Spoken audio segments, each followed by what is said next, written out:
Many years ago, I was walking downtown. I was heading to a movie theater. I was in a bit of a rush. And I passed a young man who was standing on a street corner, who was holding a clipboard, wearing a green smock. He was bringing awareness, trying to shut down puppy mills. And as I walked by, he called out to me. He said, "Hey, sir, would you like to save the puppies?" And I immediately said no. And I thought about it a little later. It wasn't that I didn't want to help save the puppies. It's that I didn't want to be standing on a street corner with this guy with a clipboard wearing a green smock. Didn't want to put that amount of effort into it because I'm not a good person. I'm a bad person. Okay, I'm not a bad person, but I am self-centered. I am a pleasure seeker, and I care about me, and I care about other people, but only if it doesn't take too much time or effort. And that's what the Happy for Change perspective is all about. It's about putting bad people to good use.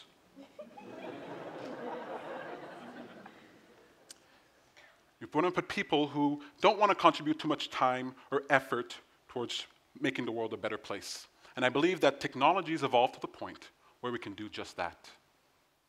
When I first heard about the addictive properties of social media and smartphones, I was ecstatic. It sounded great news. Here we have 2.46 billion people, connected people who are willing to be on their devices all day long. Tap, tap, double tap, swipe. Why? Well, as far as I can tell, they like a sense of connection. They like to be seen. They like to see other people. They like to connect with their tribe. Makes them feel not alone. Connection. But also, clearly, they're getting pleasure from it. You know what I'm talking about, those dopamine spikes? When you get those tweaks and those likes and those messages, it feels so good. Connection and pleasure. And I think there's got to be a way to use that for positive change. In 1995, I'm 11 years old. And I walk into my kitchen. I run into my kitchen, interrupt my mother. She's in the middle of doing the dishes. And I said, "Mom, can I have bubbles?"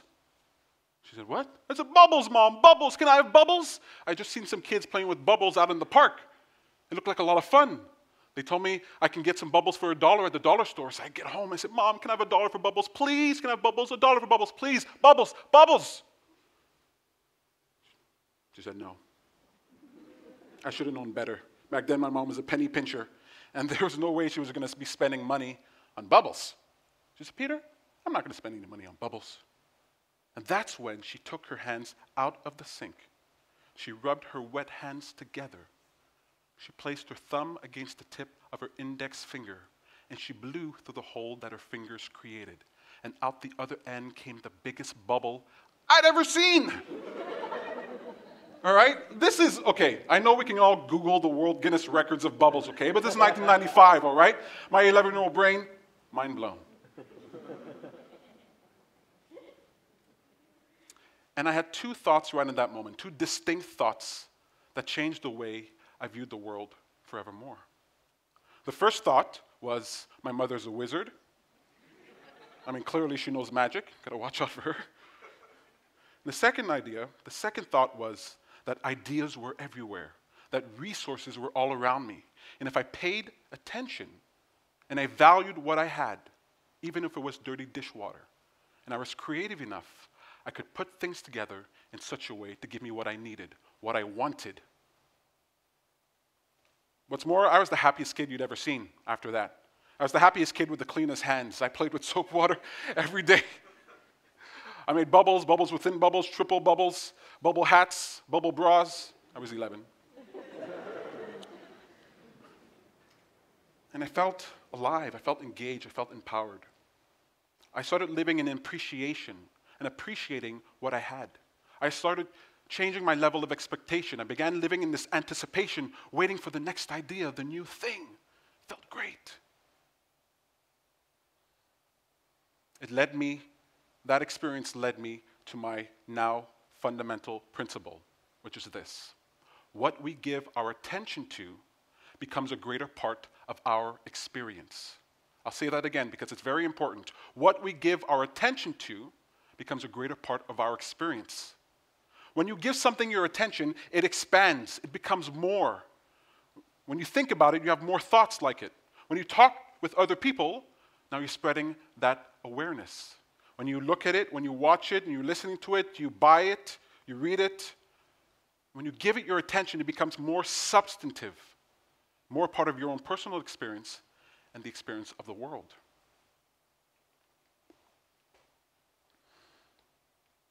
Our attention matters. So I'm a motivational speaker, a sweaty motivational speaker. And I'm a motivational consultant. And I meet people every day who have given themselves over to the pursuit of happiness. Now, the way I define happiness, I define it in two parts. The first part is pleasure. It's how you're feeling in that moment, that feeling of feeling happy, that emotional sense that you feel in the moment. The second part is your overall perspective of your life. If you feel like your life has gone according to your intentions, your goals, your desires, in other words, if you feel like your life had substance, had meaning, had purpose, then you might say that you experience happiness, pleasure, purpose, happiness. But I don't like to talk about happiness as though it's disconnected from the world around you. It doesn't exist in isolation. There's a reason you're able to feel happy. There's a reason you feel that way. It's an evolutionary characteristic. When we feel happier, when communities, when tribes feel happier, they do better. They're less violent, less aggressive, more open, more willing to connect, more compassionate, empathetic. They're more creative, more entrepreneurial, more engaged. When people in tribes are happy, the tribe tends to survive, tends to thrive. Happiness matters. I was talking to a young lady many years ago. She came to one of my events, and she asked me, she said, "Oh, great Peter." She didn't say great Peter. "Oh, great Peter. I keep thinking negative thoughts. I keep thinking negative thoughts. How do I stop thinking these negative thoughts?" And I asked her, if you could stop thinking these negative thoughts, what would you then think about? She thought about it. She said, "I don't know." I said, what makes you think you're able to stop thinking these negative thoughts if you have nothing else to give your attention to? Your attention, you're always giving something your attention. Maybe not when you're sleeping, maybe not when you're meditating, maybe not when you're watching TV, but you're always giving something your attention. And in order to stop thinking a negative thought, you have to be compelled to think about something else. You have to give yourself a reason. And I started thinking, what reason, what thing, how could I teach people to do this? And I started realizing, at least from my experience, the best thing to receive my attention was a new idea, a great idea. The moment I learn an idea, the moment you learn an idea, you are transformed in that moment. Now, as it relates to Happy for a Change, a great idea is defined thus. A great idea is one that empowers you, makes you more capable, more effective, more efficient, more able. It empowers you. And a great idea is one that is pleasurable. It inspires you. It compels you towards action. It evokes positive feelings within you. Empowerment, pleasure, great ideas. I want to show you 3 great ideas. The world is filled with great ideas. These are just ones that I find compelling. This is Tesla. Tesla is an electric vehicle company. I like to talk about Tesla because I'm always surprised when people don't know about Tesla. It's a great idea. Tesla, I love. And I love Tesla because I love Elon Musk. And I love Elon Musk because I love his perspective on life. He's asked on a regular basis, "Why do you do what you do, Elon?" And he says, "I believe people need a reason to be excited about the future." Oh, I love the guy so much. A reason to look forward to the future, to be excited. There are many people who spend their time online following Elon Musk, following Tesla. I'm not even in the market to buy a car, and I read about Tesla almost every single day because I like to be a part of that adventure. It's empowering to see that future. Tesla is a great idea.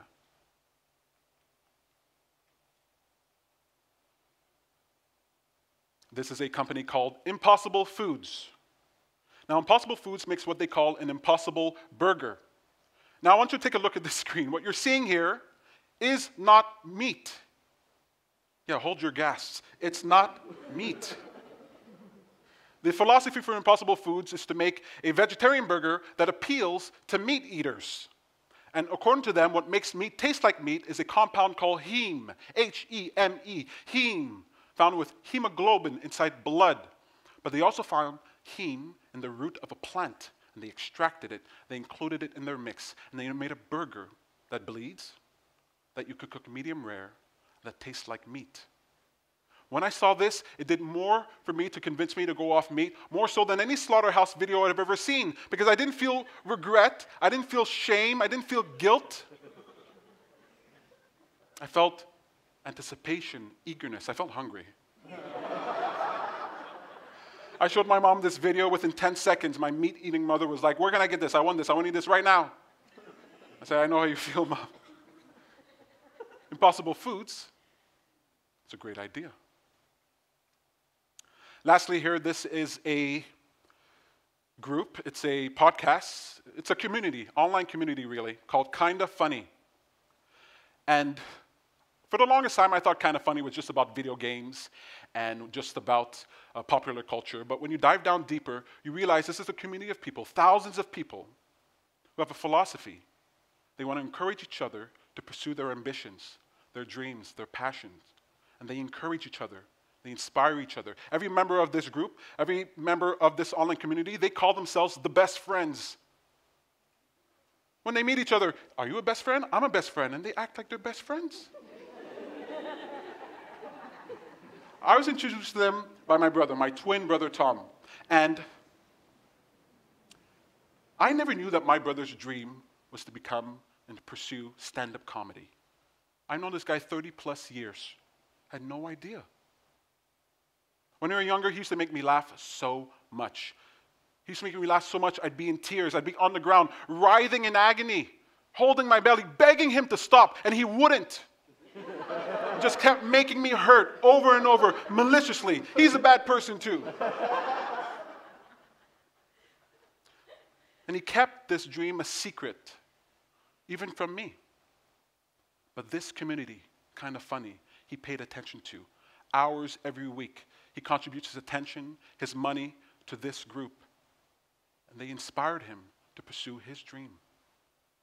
And he's a lot happier now because of it. Kinda Funny is a great idea. I don't know if McDonald's makes the best burger. I'll just say it that way. But what I do know is that they spend nearly $1 billion every year on advertising. Because I think they know that if they can get your attention, they're far more likely to survive and to thrive. But there are people out there toiling in obscurity, working on your behalf, trying to make a world a better place, creating ideas, products, services to empower you. But they don't have $1 billion to get your attention. They might not even have $1 million. They might not even have a few thousand. Happy for Change aims to encourage you to become a deliberate seeker of great ideas, to give them your attention so that they flourish, so that they take hold, so that they improve our lives and the world around us. What we give our attention to becomes a greater part of our experience. So why not give our attention to great ideas? It'll help the world, sure, but more importantly, it feels good. When you learn a new idea, you are creative. You become powerful. You become interesting because you're interested. You become more attractive, despite how sweaty you may be. You become more compelling, more influential. There's nothing that I found more transformative more useful than a great idea. I want to use these devices that distract us and turn meaningless action into meaningful action. And we can tap, tap, double tap, swipe all day long, okay, folks? When the next time you're trying to figure out what should I post, what should I share, how should I waste my time on YouTube, give your attention to great ideas. We can make bad people useful. Bad people like me.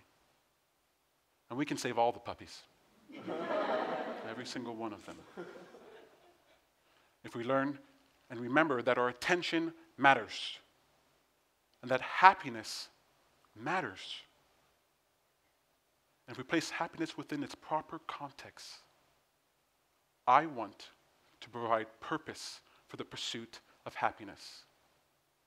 And I want people to be happy on purpose for a purpose. And I believe that it starts with paying attention and creating a habit out of being happy for a change. Thank you.